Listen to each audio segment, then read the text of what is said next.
You tired of spending a ton of money on decoy rigs for them to tangle up and have more memory than an elephant? Well, this week we get to sit down with Lakeshore Decoy Rigs owner Mason. We got to talk with him and his journey into making decoy rigs. And I don't have them up here, unfortunately, at the moment. I put them away earlier today. Uh, but we had a great conversation with him. Um, and man, I can tell you just from him sending us his product, he uses the thinnest coated decoy lines that have no memory whatsoever and do not tangle with those mushroom weights on there. I sat there and jumbled them all up, and those things came right back to you. Just take one finger, roll it out, and that thing was beautiful and well made. He puts the time and the work in, and he will do custom orders. He'll do big orders. It's all done by him. There, he cuts everything. He even melts his own weights. So Yeah, that was a big thing for me. From us getting them in to us sitting down and talking to him, the custom orders. I mean, he in our episode he talked about how he's never done the links we want.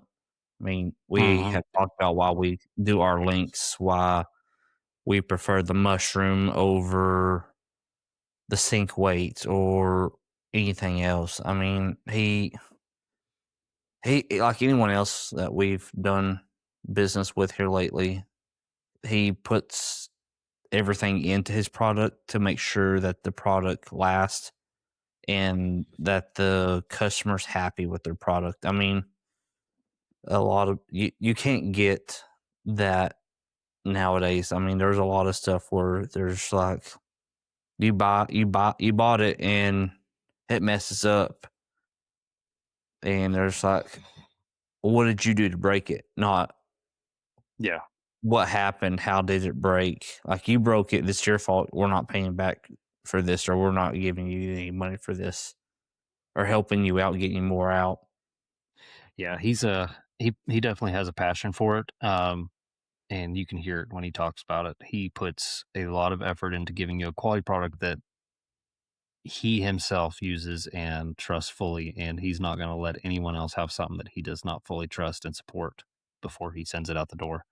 So, if y'all haven't heard of him, it's Lakeshore Decoy Rigs. He's up, I don't remember exactly where, but he's also in Wisconsin. Yeah, he's like I And think he said it was an hour from Dylan and them. He's not that far because they all yeah, hunt together. So yeah. Um, man, he's just a good dude. It was fun to talk to him. Um, so this will be a good listen, and y'all should definitely check him out. I mean, for the price and of what you're paying and the quality you're going to get, I mean, these things are. I mean, and we have some good decoy rigs. Me and Blake, yeah, we've um, spent a lot of money we and spent made a our lot of own, money. and these things beat them Oh, by hands far. down.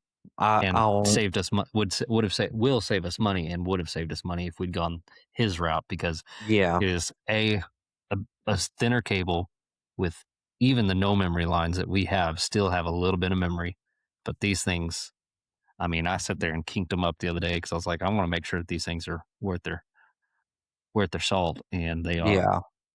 So I mean, he's a great guy. I mean, he puts in the work. You don't have to worry about that. I mean, yeah, you can tell through the episode that he's very passionate about these, and he wants to help the customer out and be there for the customer. I mean, he's not doing it to make a killing, and he's not wanting to make a living off of it. He's doing it to help fellow hunters out. yes, sir. So I think y'all are going to enjoy this episode. Upcoming news and current news. Blake, you are out on deployment again, so these are Yes. done. Did we get this recorded before you left the other day? Nope, we didn't. So You most of okay? these recordings are going to be in a hotel room, and Yeah. who knows Um, where it takes us. Hopefully next week, me and Troy will get to sit down and do it together. I'm about an hour and a half from Troy right now, yeah, about an hour and a but half. that is random change can happen before I wake up in the morning. I can be all the way down in South Texas tomorrow Yeah. afternoon. So plan is next week or next week's episode. So that'll be in a couple days. When we record, is I'm gonna go. If Blake is still where he's been at for the last couple days, then I'm gonna go over to his hotel and we'll record together and have Addison on. We'll have the crew. I don't know. There's talks of a celebrity appearance by old Oh Roscoe, man. possibly. So we're just going to kind of, recap everyone's season, talk about what's going on, just get back together, cut up. Everyone always seems to enjoy those episodes where we just us get together. So we're going to do that Oh yeah. again. Um, That's the outside best of that, one. yeah, outside of that, we actually just now stopped recording before we jumped onto our studio with for the Fowlers. And I think he said that episode will be out on Monday. What Yeah. is Monday? Let me look at the day. Um, that'll be President's Day, the 16th, February 16th, is when that one should release. Yeah. That was a cool, dude. Getting to talk to him. And Brandon was a lot of fun to talk to. He reached out to us and invited us onto his podcast. He's out of California, so it was fun to talk to him. And I think we're going to try to have him on probably 2 weeks from now Yeah. or so, as long as schedules match up. We're kind of didn't get to talk about the California hunting much because he was interviewing us, but definitely get to reverse the rules. And I want to find out more about California Yeah. hunting Yeah. up in that area. Um, So outside of talking that, about talking about the hunting. Don't forget, if you go hunt birds, you got to have the ammo, and the ammo to buy is the Big River ammo, official ammo of Winging It Waterfowl. yes, sir. And I got these shells put up the other day, if y'all are watching. And I've got the 3 inch and the 2 3/4 inch shells here. And then also, our other partner is going to be TFS Cable Works. And I'm hoping by the next episode, where I'm here at my home recording, I have a collar and a leash coming from him. And so hopefully I'll have that to show y'all. He is the official Cable Works guy of Winging It Waterfowl. Both of them been guests on the podcast and are great supporters. We want you to go check them out for any of your hand load custom shotgun shells. You check out Big River. And if you spend $100 or more, you can get free shipping with code WINGINIT. And then for TFS, for any of your cable stuff, dog, biothane collars, leashes that he's getting into, any other stuff, any of this handmade stuff, not his shirts and stuff like that, but his handmade stuff, cable and biothane, where he's given 20% off for anyone that uses code WINGINIT20. So y'all make sure and check them out. Both, like I said, great guys. Y'all have heard us talk to Yes. them. Best in the business, in my opinion. So I don't think we have any other news. No, I think Anything else coming up? Hopefully, like I said, we'll be able to get together, be in person next week since you're up in my yes. neck of the woods. Try to take advantage of it. So, Yeah, that'll be nice. um, yeah, hopefully y'all enjoy this episode and go check out For the Fowlers. Like I said, he was nice enough to invite us on his podcast, and that'll be out Monday as long as everything goes correctly for him. So, with further ado, we will get into it. Hello and welcome back to Winging a Waterfowl. This is episode 26. Today we have a very special guest with us, Mason from Lakeshore Decoy Rigs. Why don't you tell us who you are, what you do, and tell us a little about yourself, Mason? My name's Mason Ksioszk. I own, run, whatever you want to call it, Lakeshore Decoy Rigs. Just custom Texas rigs, diver drops, motion decoy lines. I've been trying to figure out how to make my own jerk rig. So that's still in the product development phase. Based in Waldo, Wisconsin. So it's kind of like smack dab between Milwaukee and Green Bay, like 5 miles of Lake Michigan.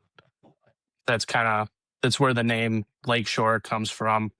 The essence of the idea, I actually lived like a half a mile off the lake, and then I moved. So now I'm like 5 miles, but the lake it's a big part of, you know, pretty much everyone's lives around here: hunting, salmon fishing, tourism. So thought it was kind of fitting to incorporate that into the name. Yeah. Now, speaking of kind of the hunt and fishing background, how did you get into all of that? Was that something your family does, or kind of take us through all that? I guess. Yeah. So, I mean, probably like a lot of kids in Wisconsin, I started tagging along deer hunting with my dad and my grandpa when I was like 3 or 4 years old. And they'd give me a backpack with, some coloring books or some toy tractors or something like that. And, something just to keep me quiet, and kind of grew up doing that until I was old enough to hunt.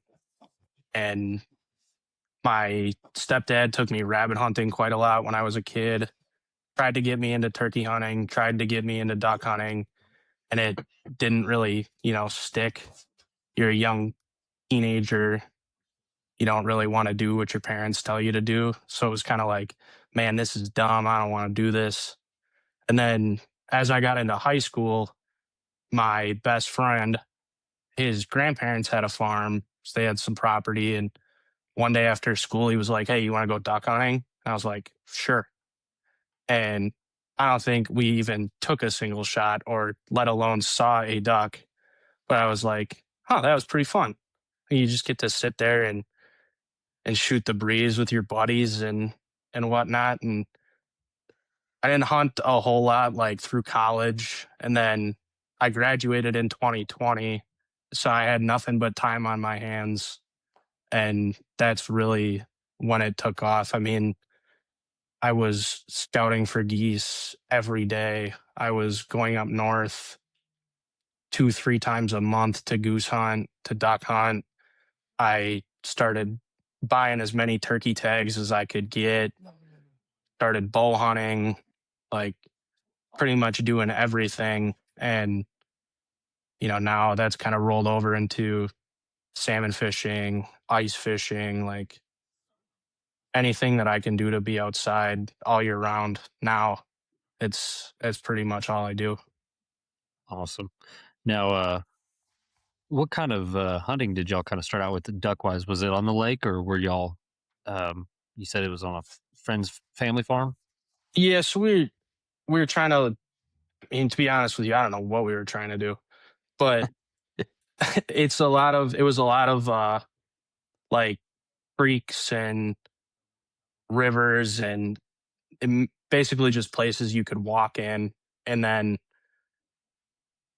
even now, I mean, it's kind of funny that most of this stuff is like centered around duck hunting, but I started out as a goose guy and I have never strayed from that. I am 100% always will be a goose guy. So, I mean, we just field hunted for geese like 3, 4 days a week. And that was basically all we did. And I mean, still now, every weekend, if I can get out during the week, during the season, we're goose hunting. Now, how's y'all's goose season up there? Like, is it pretty decent in your area or Yeah. are you I having to mean, travel quite a bit? I know you said you go up north. no. So my best friend that I started duck hunting with, he went to college like 4 hours from here, up in like northwest Wisconsin near the Minnesota border. And when we go up there, we shoot a lot of field ducks. So Hmm. that's kind of the contrast, like the west side of the state, Mississippi River, you generally get more birds and you can field hunt ducks a lot easier over there. Um, I mean, the nice thing is my brother still lives at home with my parents because he's still in school and they're like a half hour from me. But we have like a 60-mile radius between like the 5 guys that we hunt with that we can cover when we Oh, scout. wow. And my neighbors have a pretty good sized farm. There's another pretty good sized farm that lets us hunt like a mile down the road. So, and we got a lot of good relationships with people that they know that own land, and we don't have too tough of a time finding birds and getting permission for fields. So Well, that's nice. yeah, it's we're very fortunate that we have people that are willing to give us a chance if we've never hunted on their property, and then the same thing, the people that do that, they continue to let us hunt on their property. Yes, sir. Now, does your stepdad hunt geese or waterfowl with you at all, or is he still just kind of into turkey and deer? He'll come every once in a while. He hasn't in the last year or two. Mostly been he bow hunts a lot. He's very much a deer hunter, and Mm-hmm. we've been trying to get my dad to do some more hunting with us, but he works a lot and he's always likes to do projects around the house and build stuff and things like that. So he did Okay. come to we did a rabbit tournament a couple weekends ago that the hunting public hosted, like 45 minutes from my parents' house. He came with for that. I think he got a kick out of that. Thought it was pretty cool. Now, is there a rabbit season up there, or is it just at any time Yeah. that you could take them? I don't know when it opens, but it closes at the end of the month. So it's kind of like, I mean, this is that tournament we did. That was the first time I'd gone in uh, since I was a kid, and I kind of forgot how fun it was. You know, the first time my brother ever did it, first time his two buddies that did the tournament with us ever did it, and they were like, "Man, this is really fun." And I was like, "Yeah, I kind of forgot how fun it was." I mean, we missed more rabbits than we shot, but it was pretty cool. Yeah, it's always wild to me. Where we grew up, there's no season on them. Squirrels, rabbits, stuff like that. There's no season. You can take them at any time in by any means. Kind of deal. There's no limits, no nothing. And so, I mean, growing up out on the family ranch, like we didn't have squirrels because there's no trees in the Texas Panhandle. But like rabbits, like we had jackrabbits and cottontails everywhere, and we'd be out going walking across pasture, go down to the creek or something like that. If there's a rabbit, we're gonna go after it. But like I have never. It's always just wild to me that there's an actual season for it in some places, and so I've never actually been on a, I guess like a for sure like a targeting rabbits, rabbit hunt or squirrel hunt or anything like that. So it's always Yeah, fun to hear like kind of different areas like legit going rabbit hunting. I think like tournaments. There's a lot of rabbit tournaments up here. Like the gun club down the road from my house does one. Um, I think it's one of the bars over by my parents' house does one every year. There's a couple in the town where the one that we did is, and I mean, I think there's like different. Like if you're a landowner, I think you can kind of shoot them all year. Like Mm-hmm. I don't know the specific wording of the regulation, but like I think I could shoot rabbits on my own property all year, but don't quote me on that if the Wisconsin DNR is listening. So, I haven't seen them on our subscriber list. okay, good. So, how hard is it to get permission on to hunt land up there? Is it like everywhere else that people have a lot of a lot of problems trying to get it, or It, is it kind of easier since you live in Wisconsin and I think it's very dependent on the area that you're in, and I think more than that, it depends on more than anything on who you know. I mean, at least for us. I mean, so like there's a lot of banding sites for geese around here. So if you go like 15 minutes north of here, they ban geese there. You're not getting on anything up there unless Yeah. it's like a family member or something like that. Because 99% of that stuff is just locked down. But I mean, we get we get permission from most of the same people every year. Um, Sometimes it's maybe they know somebody that we already hunted on their property, and that person that we already hunted by knows that we're respectful, we clean everything up, we don't drive in the field if they ask us not to, things like that. And I think that's the biggest thing. Like there's been people that we'll talk to that one person ruins it for everybody. One person not listening, tearing up a field, you know shooting in the direction of a house, or something like that. And if you can kind of not talk them into it, but get them to give you a chance, generally we have pretty good success keeping that.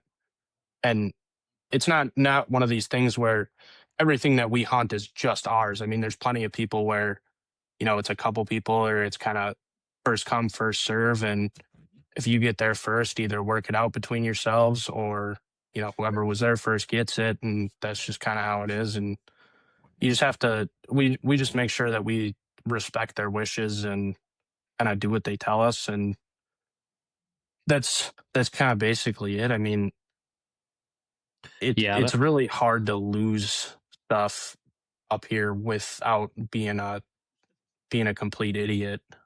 yeah, and it doesn't take but one idiot to ruin it for everyone else, Yeah. at least for a while. Do y'all have, talking about like kind of the first come first serve? Y'all really had any problems? Or everyone, the camaraderie pretty good up there with most hunters? It really depends on who you run into. I mean, there's been times where, you know, people get there first and they'll say, go kick rocks, like we were here first. And then Yeah. there's times where it's like, well, let's try and work something out. Like we generally don't hunt with more than 4 or 5 guys. But then you get, there's, groups that are hunting with 9, 10, 12 people.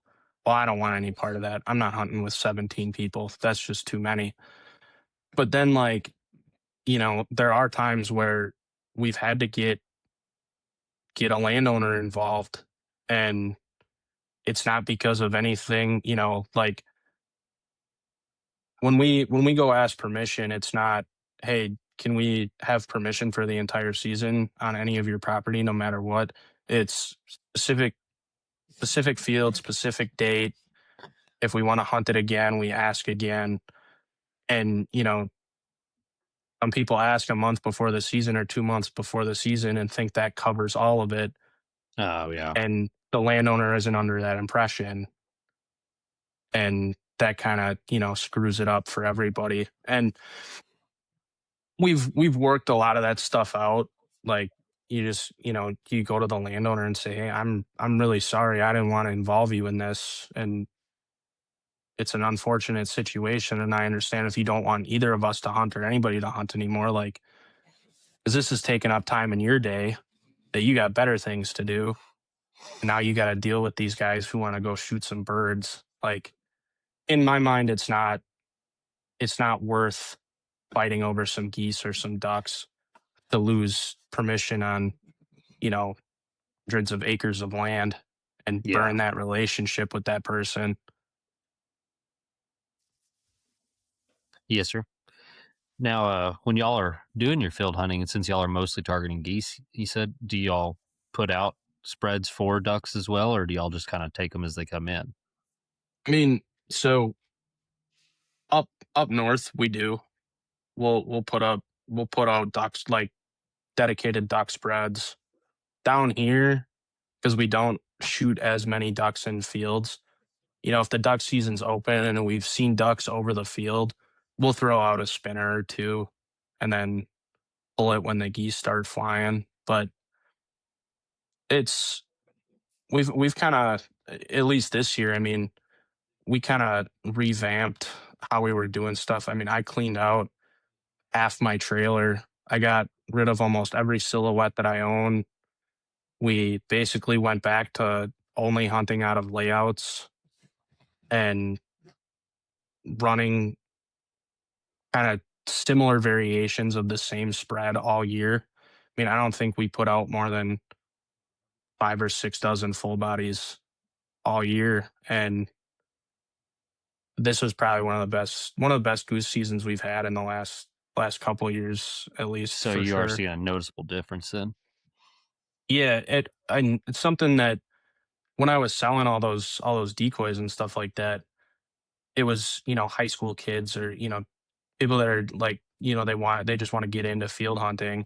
Hmm. And something that I started doing besides like just taking video, to like send to your buddies, like, hey, this field's loaded, we're gonna smash them tomorrow, kind of thing, is if I can find the right angle, depending on what the wind is gonna be tomorrow, or the day that we're going to hunt it, is taking a picture or multiple pictures of how the geese are sitting in the field, Oh yeah. and then looking at that in the morning and trying to recreate that as best I can with our spread. And That's that, smart. I think that made all the difference this year, because it just looks, you know, it looks so much more natural than like a U or a J or an L or an X or whatever you're doing.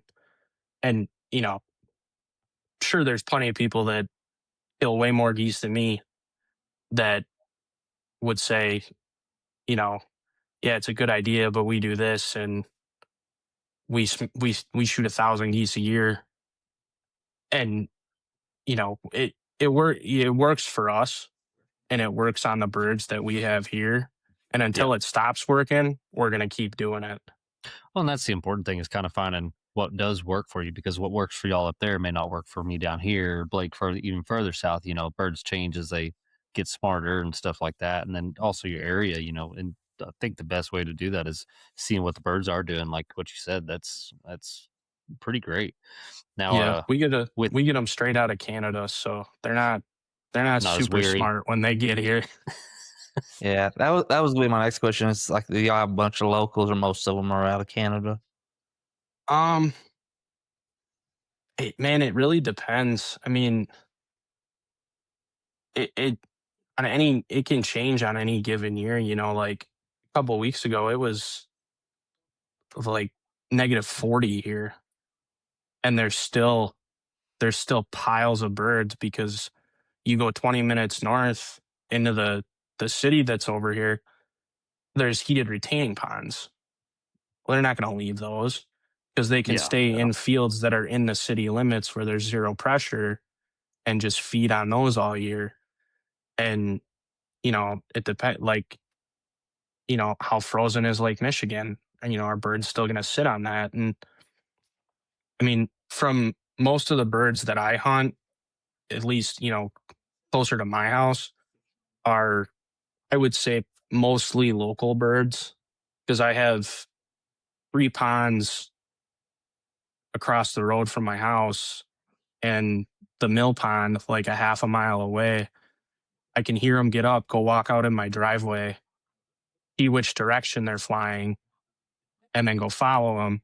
Or sometimes they fly right over my house and land in the field next to my neighbor's house, and then all I got to do is call him, and yeah, I don't have to move at all. Yeah, So, but like when we go out towards my parents, that can be kind of hit or miss. Like, you can tell when the locals, when the birds that are migrating are either coming in or moving out, because it'll get real hot and then it'll just die, and then it'll get real hot again and then it'll yeah. die off. And ducks, I think it's very dependent. I mean, you can it's more migrators than locals, but you know, we kind of, not to the same effect, but we kind of have a similar issue where if it doesn't freeze in Canada, we're not going to get anything.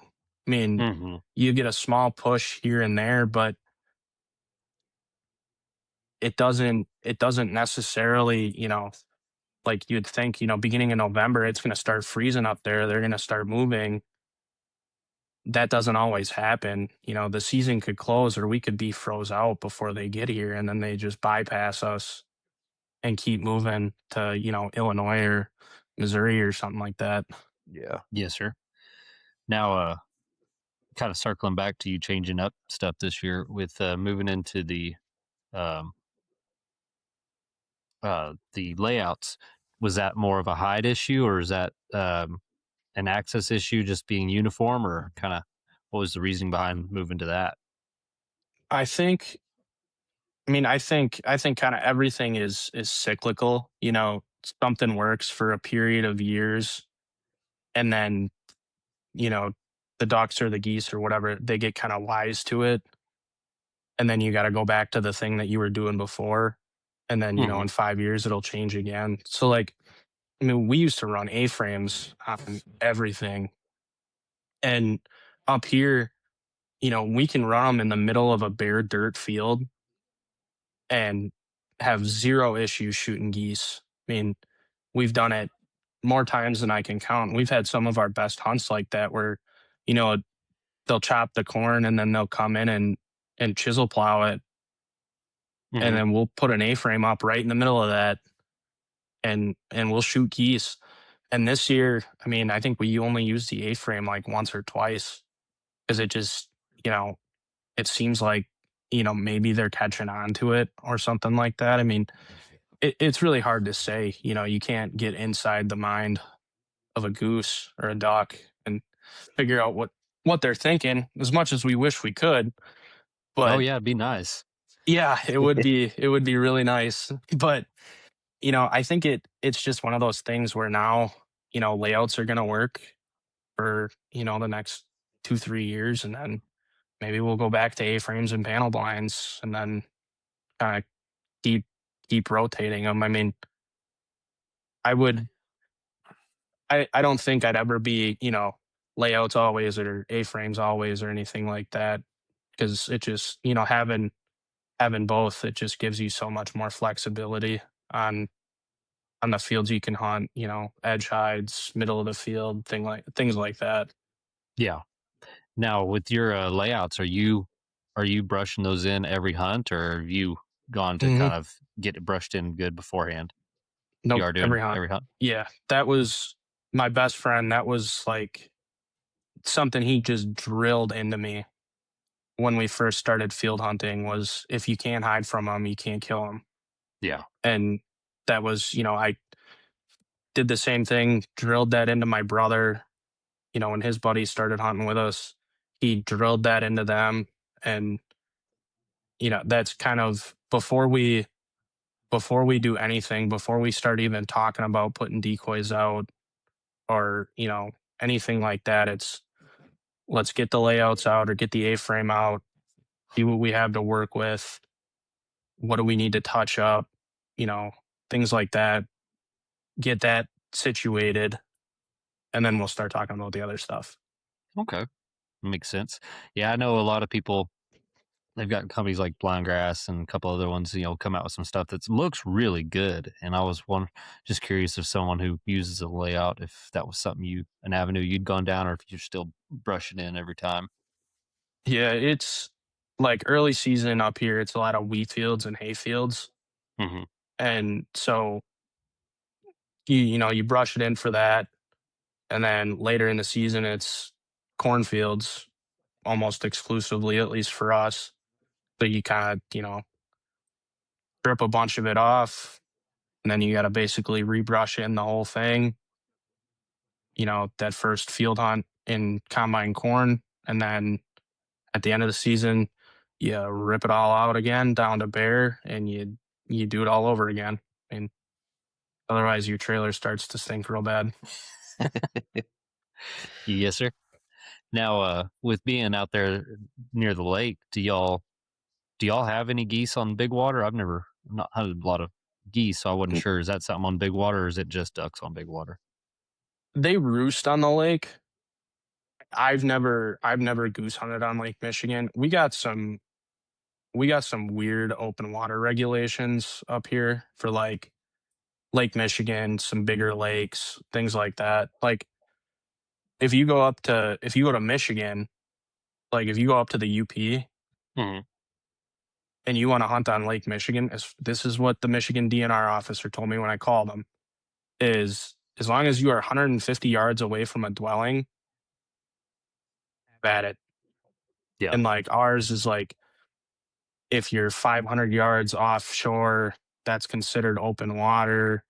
And if you're going to hunt out of a boat, you have to either be covered on three sides, like by vegetation, and that vegetation has to be rooted to the bottom.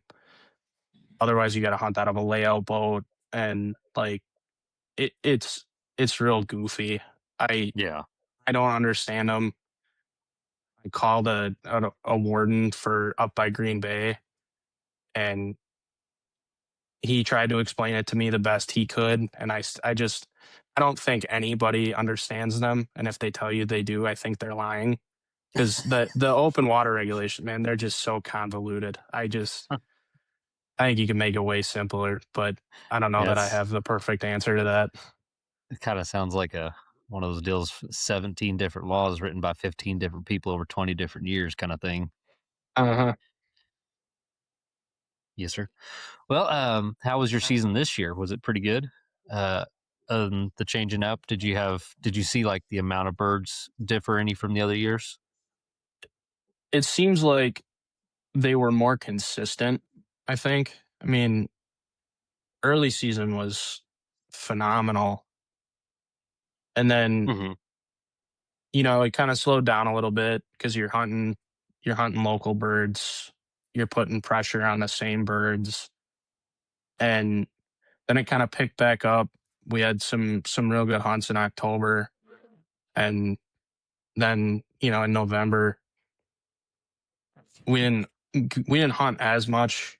We duck hunted a lot more, but people are, yeah, it's prime rut. People are bow hunting and things like that, and then you get gun deer season, and then we froze out the week of Thanksgiving.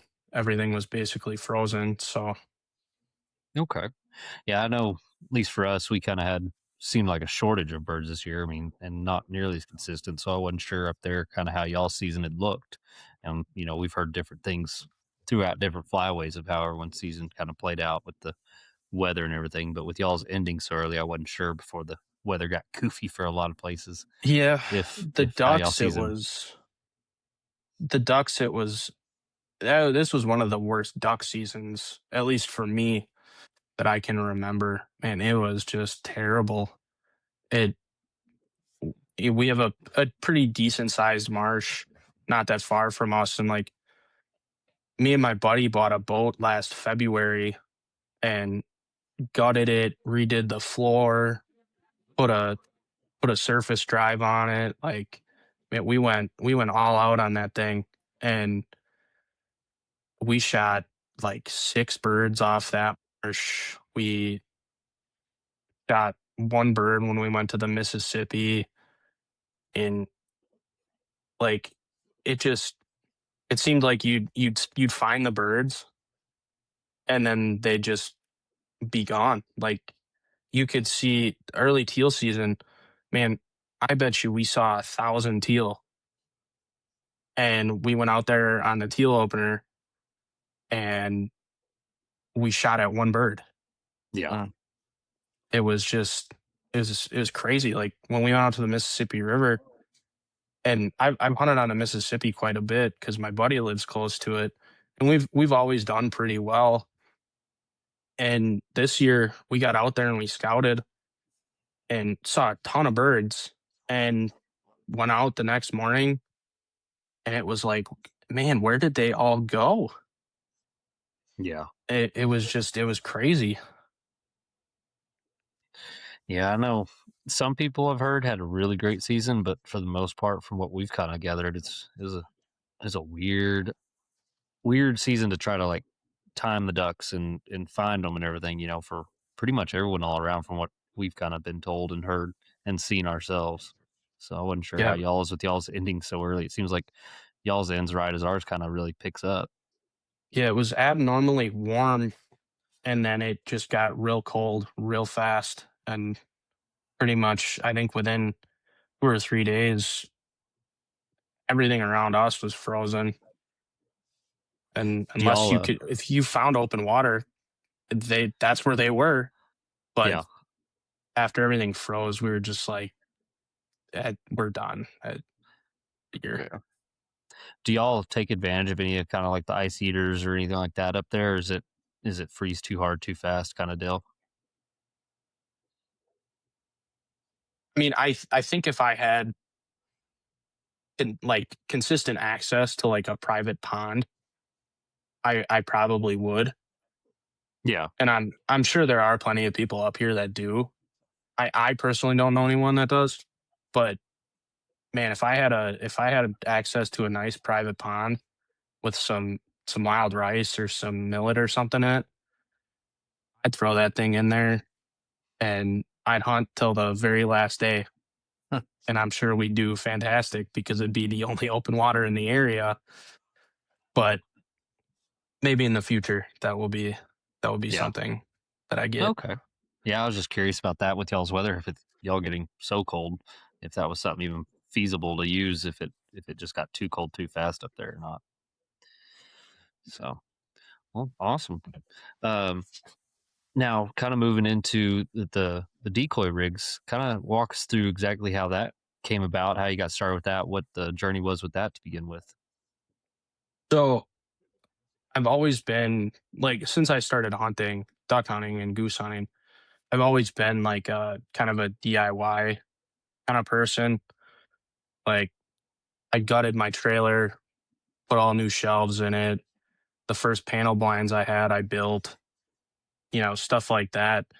And I was, buying decoys and this was, years ago when you could still get a 6 pack of decoys for like $35 or something like that. And they would be halfway decent. And I was like, man, I don't want to pay $50 or $45 for 3 foot lines. Like I could probably just build this cheaper.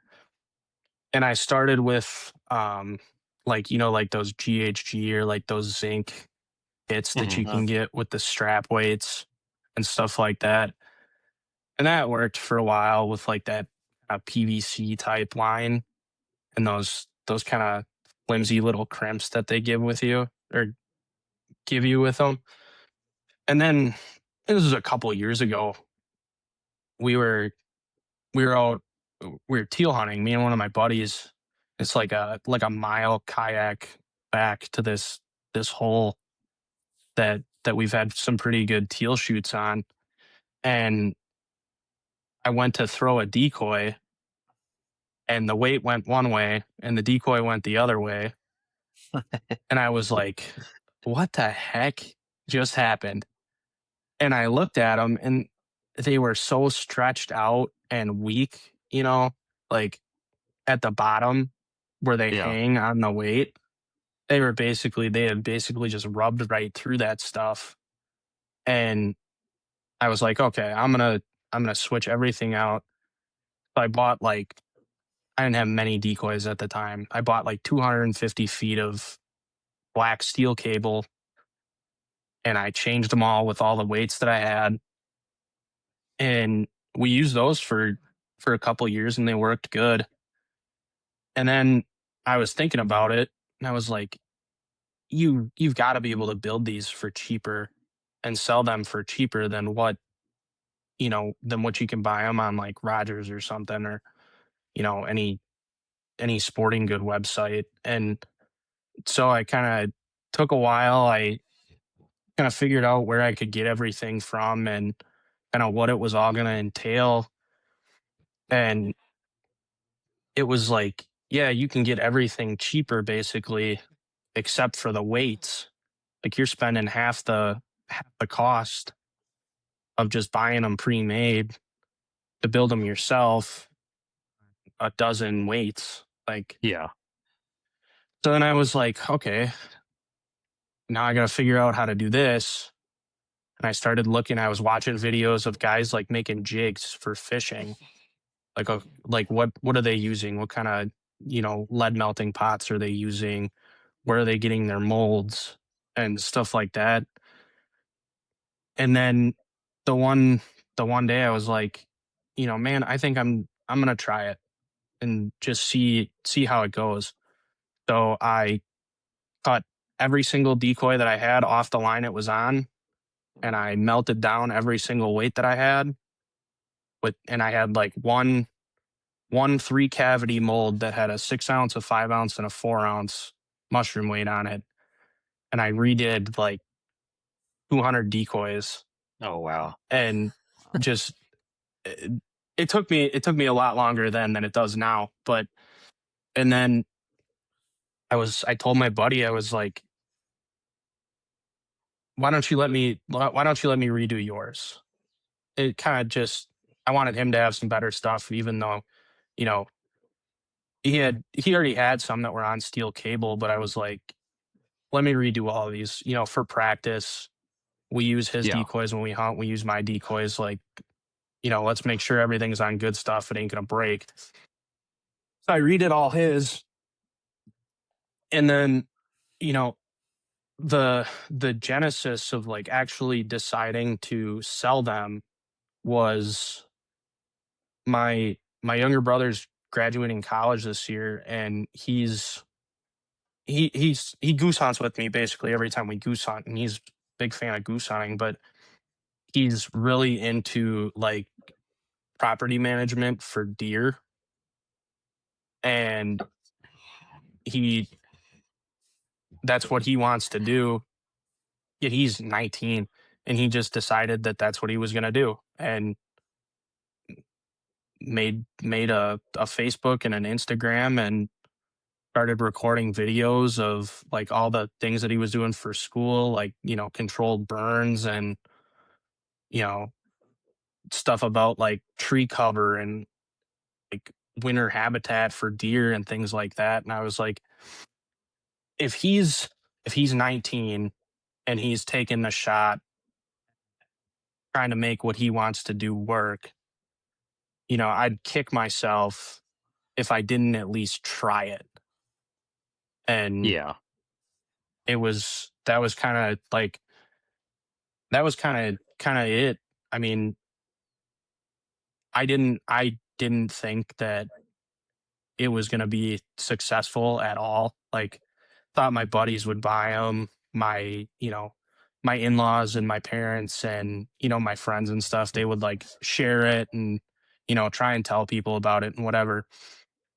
But I never thought that it would lead to, something like this, or, you know, getting to meet, Cody and Dylan, and, getting to hunt with those guys, and, getting to hunting with, all these people, and things like that. And it's just, it's super cool that you get to do stuff like this, just because I didn't want to fail, essentially. Like, I think when you start something, I'm sure you guys kind of felt that when you started the podcast. It's like, man, how dumb am I going to look if this just flops? Oh, we And still think that every day. We have that yeah, conversation all the time. yeah. I was like, man, I'm going to feel so dumb if this flops, but Yeah, it's one I of those can't. deals. You got to take that shot. I mean, it's that old saying, you miss every shot you don't take. So, I mean, and I'm sure, especially talking about the guys that you've kind of been around, same guys that we've kind of been around. It's great, and everyone, and just looking at your stuff, it didn't make it in time for me for season. Once we got kind of a hold of you and everything, but I mean, just look at your stuff, like it is great quality, and it is putting pride and passion into your work and stuff like that. So that stuff bleeds over, into your success, I'm sure. I mean, it's an uphill climb to get, out there, because, you're a small business, we're small, Mhm. kind of deal. And it's a slow build, but, keep doing quality work and everything like that. And people will hear about it. People will get a hold of it, and just word of mouth will take off. So that is Yeah, one and thing that that's nice about was it. that was kind of once I got going and kind kind of figured everything out, was how can I make these for kind of the most reasonable price that I can make them for without sacrificing the quality of them, you know? Hmm. And I think that's the nice thing, is that I touch every piece of that. It's all done by hand down to the weight. I mean, before this, I was making weights out in my shed for orders that I got to do, and man, I touch every piece of it, and that's what's most important to me, is that I'm giving somebody something that I would use. So I want it to be as quality as I can.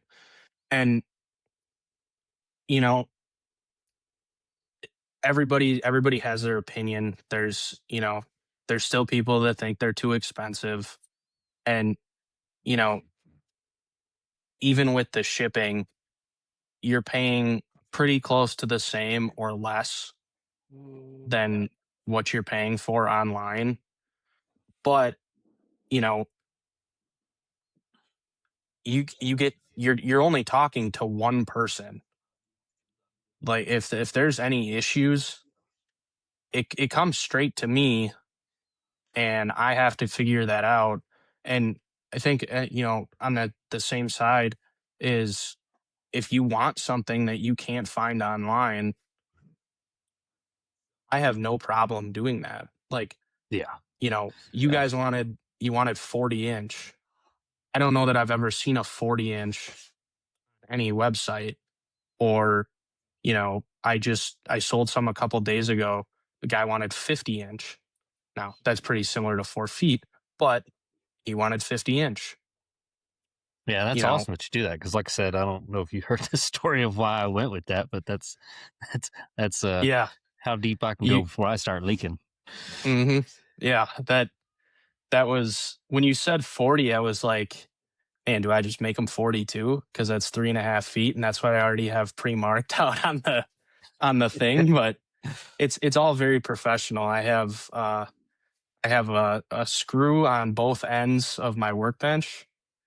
One holds the roll of cable, and I pull it to the other end, and I make the loop, and then I crimp it around the other screw, and then I pull it down to my length marks that are pieces of athletic tape with permanent marker on them, and the footage, and then I cut them. So it's a very professional workshop.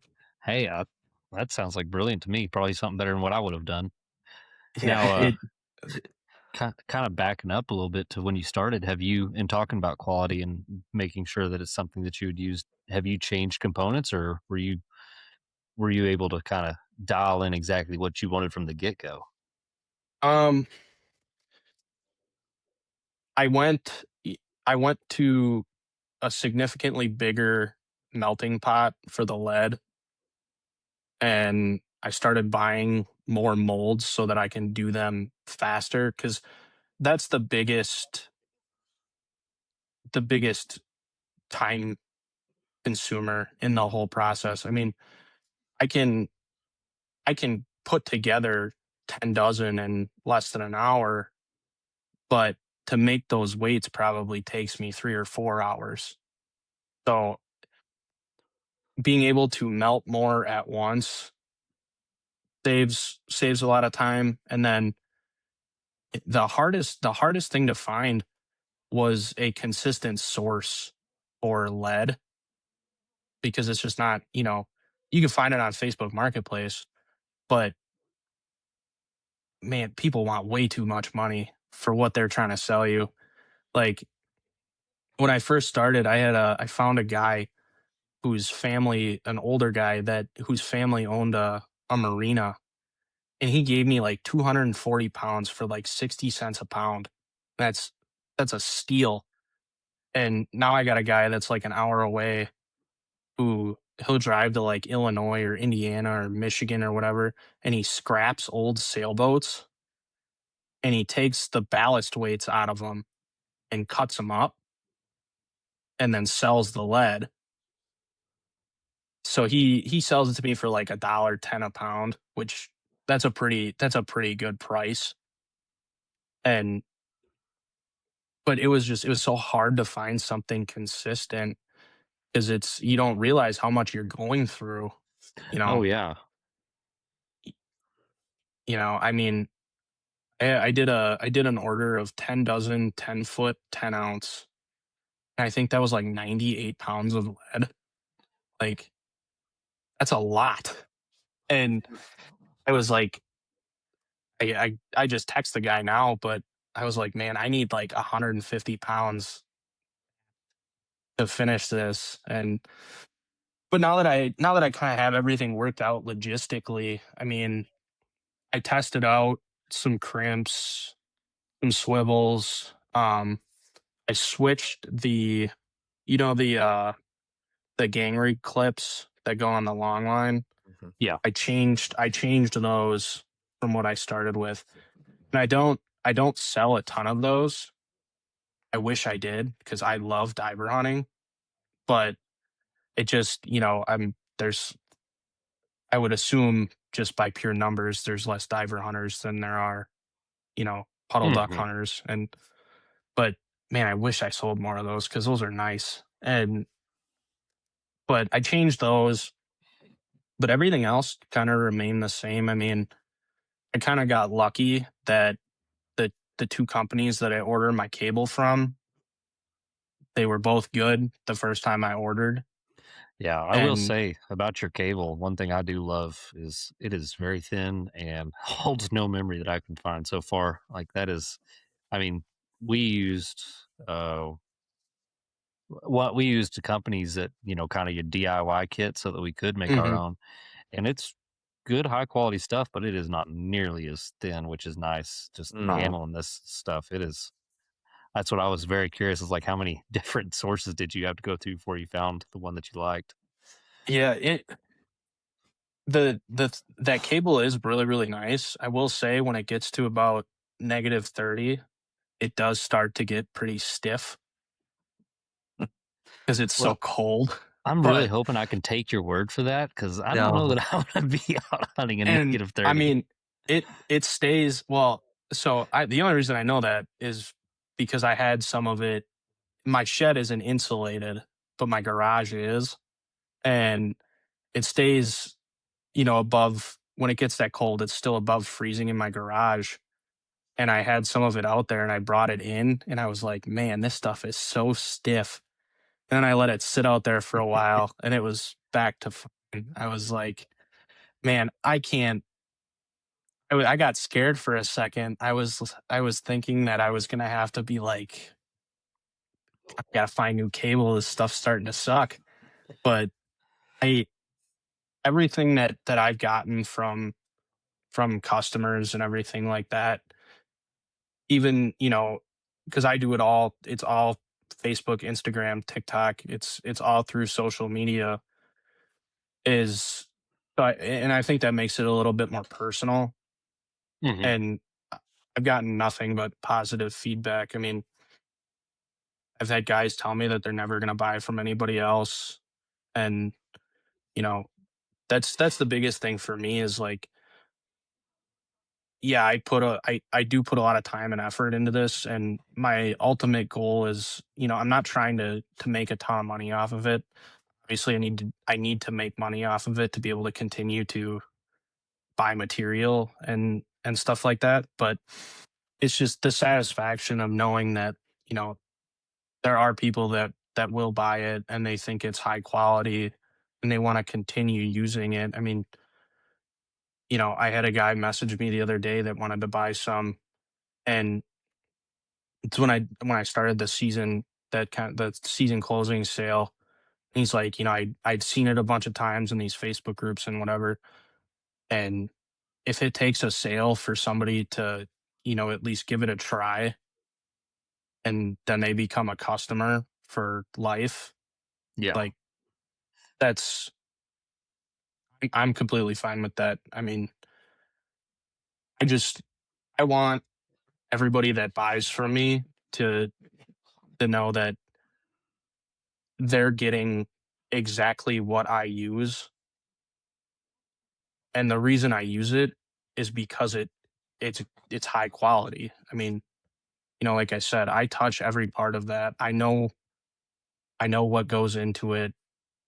I know where everything's from, and I wouldn't use it if I didn't think it was good. I'd buy something from one of these big guys, or I'd find something else. But Yes, sir. Now, with your weights, is what made you decide to go with mushrooms? Is that just kind of what you found that you liked, or was there a little more to it than that? I just found that that was what I liked. I mean, now that I've thought about it more, I think they work better because, if you think about it, that decoy is moving around in the water. Well, that movement moves down the whole cable. And if that weight's moving a little bit, it's pushing that sediment or whatever's down there over the top of it, and it's going to hold better Yeah. in like Yeah, a current or something like that. that's why when I didn't know what you were for sure gonna send us when you sent us it, and like I said, I was gonna be picky. I don't have a set deal, but I love the mushroom for that reason because it seems like it kind of dirties up the water a little bit better as well, but Hmm. also you don't have your decoys floating down or through the water when they're with the mushrooms. So I feel like it just holds them a whole lot better. Yeah, and I have like the bank sinkers and stuff like that, and I sell way more mushrooms than I do bank sinkers. But I've had people, say like, "Oh, you get a bunch of weeds and mud and whatever caught on the mushroom weights. Dip it in the water. It's not that Yeah. big of a deal." Yeah. I mean, Like, you're gonna get mud and everything on anything you have. If it's touching the mud, yeah, it's gonna get yeah, mud on it. like if you're pulling up a little bit of weeds, pull them off. It's I do it Yeah. every time I throw decoys out. I have to clean mud and weeds and crap for the Yeah. weights and stuff like that when we pull them out of the water. It takes 2 seconds. It's There's always gonna be something for someone to complain about, no matter Yeah, what Yeah. you whether do. it's that or it's price or the shipping. Like, man, I charge way less than I could for shipping. Yeah. It is expensive to ship a 60-pound package, and I charge $10 flat rate on everything. Oh, that's Like, awesome. That's good to know. I, you know, does it suck if you're ordering a dozen? Yeah, a little bit. But if you're ordering 10 dozen, that's a 60, 70-pound package. Yeah. Yeah. If I was gonna charge for that, it'd be $30 to ship it. You know, I can eat a little bit of that cost to ship it to make it, you know, to make it a more reasonably priced piece of gear in total. So, Yeah, I mean, and that goes back to, everybody, like you were saying, taking pride and, customer support and taking care of your customers as well. That says a lot as well in that. yeah, and cross my fingers, I haven't had anything break yet. But you know, unless it was something dumb, like you ran over it with your boat and your prop cut it, or you know, you were doing something and it got cut, that's that I'll have to think about. But if a crimp breaks or something like that, I'll send you a new one. It Yeah. it's not, I love stuff that has lifetime warranty. I Hmm. will I will pay way more for a lifetime warranty on anything. So, I kind of thought that from the jump is if I would pay more for that, then I'm going to offer that as something that, as part of my, kind of customer service, I guess. Yeah. I mean, with that aspect, you'll see people want to come back more. I Hmm. mean, with the big time people that you buy these from, even from, I mean, you go to Academy and buy one of those riggings, you break it, you're out that money. I mean, why not just spend the extra little bit of money? Or I don't know the price difference. I haven't looked at it, but why not spend the money to make sure you get a good quality riggings for your decoys? And if you break it if it breaks for its own reason, you can call the person to have them and they'll send them back. I mean, that right there is just worth its money in gold. In my aspect of it. Yeah. And Oh, yeah. you know, it's the same thing. Like, I've had people that, I've had repeat customers are are the best because I know they like it. I Hmm. mean, I've had people say like, "Hey, I need 13 or I need 38." Like I had a guy just order he needed 38 because he had 2 that broke and he didn't want to order 4 dozen because he still has 10 that are still good. Like, yeah, I'll make you 38. You That's know, great. it's obviously I'm going to, figure out the price for what 2 would be out of a dozen, Yeah. but make 38, I'll make 14, 15. I've made 8 before. Like it really doesn't make a difference to me. And I think that's kind of the upside that I see from just doing it via social media is that I try to get back to everybody in an hour or two. If it's super, like if I see the message and I can kind of infer that it's pretty urgent, I'll reply to it right away. And, you know, right now I think I have like 80 dozen that I got to finish. So it's going to take, I've been telling everybody like 2 to 3 weeks, but I try to finish stuff in 2 to 3 days. So it gets shipped within the week. But, it, It's better to I come think out it just, ahead of the quotes than behind. yeah, it makes it, I like that it makes it more personal. I mean, I get to talk to these, not everybody wants to, which is fine. But I get to talk to some of these people about, the areas that they hunt and what they're going to use them for and, kind of what they're targeting and the conditions of the water that they're hunting. And that kind of gives me ideas and things like that too. So it's a good relationship builder, I think. Yeah. Now with that, talking to everyone else and kind of different, what all outside of just like your standard decoy riggings are you able to sell and produce right now? I do those. I do the gang rig clips for like long lines and rafts for like diver guys. I'll do motion decoy lines. Um, I'm still trying to. I think I've got the jerk rig thing figured out, but I need to figure out an anchor. So that's still a work in progress. Um, but it's a majority of it is just the Texas rigs, and then I'll get orders here and there from, like Great Lakes or like East Coast guys for gang rig clips. And then I haven't sold too many motion decoy lines, but I do make them. I've had some people buy them, but I don't think that's something that you think about like super quick while you're, looking at all your decoys. It's like, oh man, I need one motion decoy line. Yeah. Yeah. Now, do you have anything kind of in the works outside of the jerk rig that you're working on for any upcoming future, or you gonna kind of try to just keep with where you're at right now? I'm trying to actually, I had a customer, he gave me the idea. I mean, it's not a new idea, but he wanted an adjustable motion decoy line. And I'm trying to figure out how to do that without using an egg weight. Hmm. Because I personally, I hate egg weights, but you know, I don't want to have to buy another mold for one thing that I'm probably not going to sell a ton of.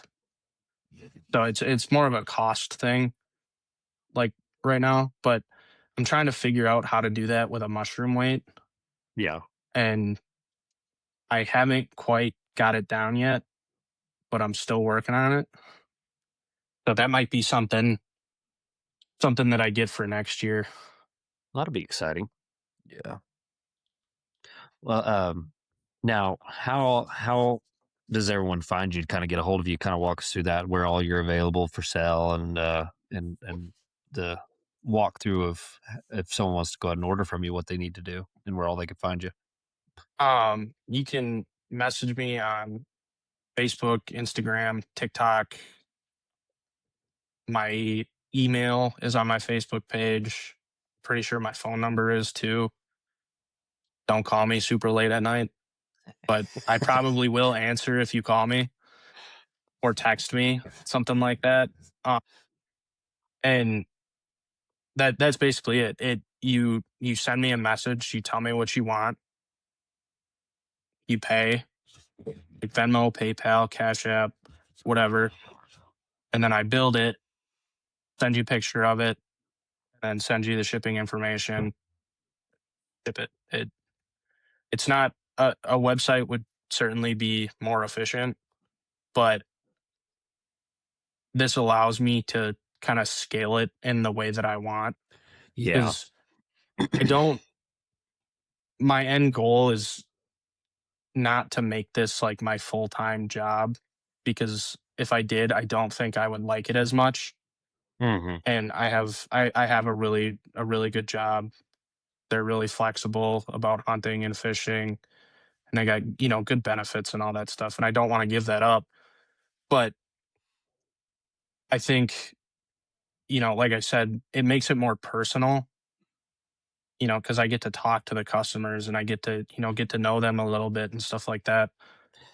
But it also helps me not let it get too big too fast Yeah, and to where I overextend get yourself. overwhelmed. Yeah. Yeah. That's good. Now, is it Lakeshore Decoy Rigs on everything, correct? Mhm. Yep. Okay. Facebook, Instagram, TikTok, it's all Lakeshore Decoy Rigs. It's the same logo that's on my shirt, except it's color. Yeah. So Yes, if you sir. see that, you'll know it is.